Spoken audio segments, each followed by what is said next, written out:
COVID-19 can be a blessing in disguise. It is our wake-up call to higher health, the one that we're programmed to have. And sadly, COVID-19 is not going away, and the media, political, and policy leaders are in denial.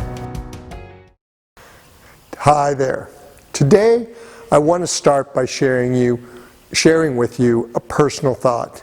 And it's kind of ironic, because I keep telling myself it's time to quit these COVID-19 related videos. And honestly, I'm not really comfortable doing them.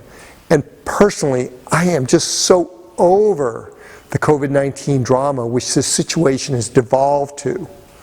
You probably feel the same way. Yet, here I am again with another installation of the COVID-19 news. The news according to Peter. Now, the reason I'm still putting this stuff out is you. And that's because OFM has literally turned the health and performance trajectories 180 degrees for so many people. And these people rely on me for information and insights you simply won't get anywhere else. People just like you. So, let's dive in. There's a lot of noise going on with COVID-19. It's COVID-19 this, vaccine that, personal freedom versus shelter in place, mask shaming, virtue signaling, and of course the economy.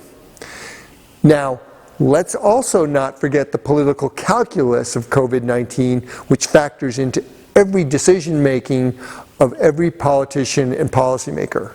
So I am doing my very best to provide COVID-19 content that you can use to navigate today's weird new world and beyond. Now, there are a lot of silver linings to COVID-19, and that's what we're going to talk about today. It is truly exposing the flaws, weaknesses, and challenges of the modern man-made world. If we step back and look at from this perspective, we can start to have some of those aha moments of insight to motivate us to find that balance we need for sustainable change without the fear and ego-driven reactive thinking we are witnessing as this COVID-19 saga plays out. Now, as an example, this is the tragedy of the U.S. surpassing 100,000 deaths in the last few days attributable to COVID-19. And it's much higher than any other country. And without trivializing these deaths, because frankly they are not trivial to those who have died, their family and loved ones, we need to be asking the question, is COVID-19 really so deadly? Or is it that we, as a nation, are literally heading to our deathbed?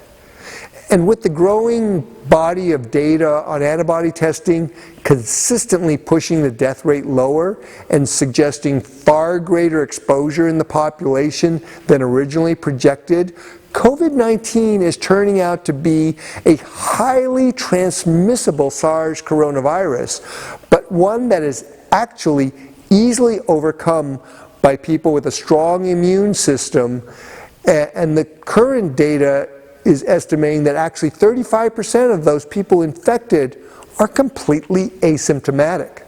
On the other hand, COVID-19 is the grim reaper if you are immunocompromised and or have other comorbidities. But what end of the COVID-19 infections is getting virtually all the media attention? It's that less than 1% of deaths.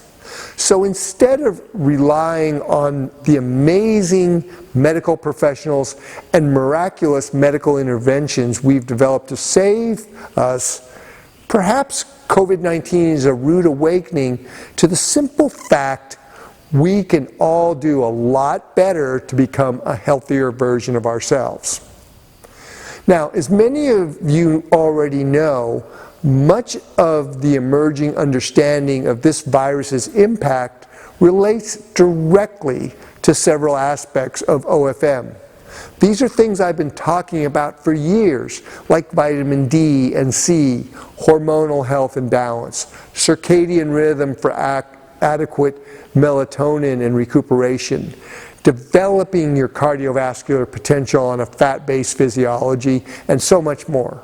I'll be discussing these and other topics in upcoming vlogs and how they directly relate to achieving the robust health necessary for fighting off a virus, or setting a new personal record at your next competition, or simply the ability to wrestle with your grandkids. OFM is about getting our physiology and metabolism back to that evolutionary model of robust health and performance. The one where we actually couldn't rely on a healthcare system or a diet plan because there was none. Now, every one of us has this genetic potential locked inside us. It is coded into us, as well as coded into the biome residing in and on us. And it is up to us to develop that potential. Unfortunately, the modern framing of genetics has set up a perspective of lacking, defectiveness, or predisposition to disease because generally things have gotten out of hand. When it comes to the genetic card deck, let's talk about 3 important points to keep in mind. And that is, 1, your gene pool did not result in your existence because it was fragile and missing a certain gene or genetically predisposed. Millions of years of evolutionary pressure made that pool robust. And while genes play a role, they are not your destiny when it comes to disease. 2, it's the epigenetic environmental signals which activate, deactivate your special genetic soup, and you have a degree of control over this. And 3, your body, its metabolism and physiology, and yes, genes, are actually doing exactly what they need to be doing to keep you alive at this moment, given the inputs of exercise, diet, sleep, stress, supplementation, including drugs, sunlight, and a host of other variables. COVID-19 can be a blessing in disguise. It is our wake-up call to higher health, the one that we're programmed to have. And sadly, COVID-19 is not going away, and the media, political, and policy leaders are in denial. Due to a variety of factors, it's out in the population and beyond containment. We are not Taiwan, Singapore, or New Zealand.